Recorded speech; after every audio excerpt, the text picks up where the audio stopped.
اعوذ بالله من الشیطان الرجیم بسم الله الرحمن الرحیم.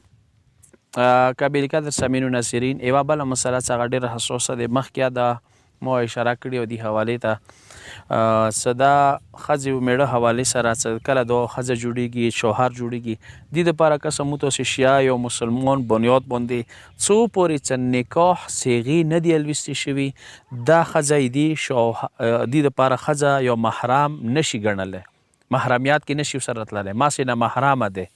خبرې کوله، ګپ شپ لګوله، لاس میلوله، ګوتې چوله یا خواږه ورکول، دا ټوله جایز نه دي چونکې دا نه محرم. مثلا هغه مامو لور ویلې نه دی، تره لور ویلې نه دی، یو بل څوک دی چې هغه تو نامزد شوله، تو ته یې کاغذ کې ولیکلله چې پښتو کې مو داسې ورته چې ګوډه یې ماته کړله، نو ګوډې متولي سره د ښځه نه حسابېږي. کله حسابېږي؟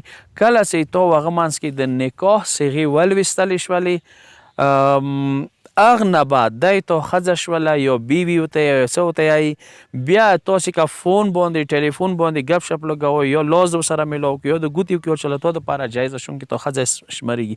څو پورې چې نکاح صیغې نه دي الوستې شوي، دغه لډو ورکول یا دغه ګوتې چول یا مثلا لاس میلوله، دا ټوله غیر شرعي دي، ګناه دي، حرام دي. لہذا دغې نکتې ته ډېر سوچ وکړئ. بیا یو وارې عرض کوم څو پورې نکاح صیغې نه دي شوي، دا ماسې نه محرمه دی، محرمیات کې نه رسي، ایتو حدودو ته نه رسي، ته شوهر نشي ګڼلی. دی وجې نه پکار دا دی چې کله تاسې نکاح صیغې ولوستلی شي، هغه نه وروسته که بیا لاس میلولی چې هغه بیا معنی نشته دی. واخر دعوانا الحمدلله رب العالمین.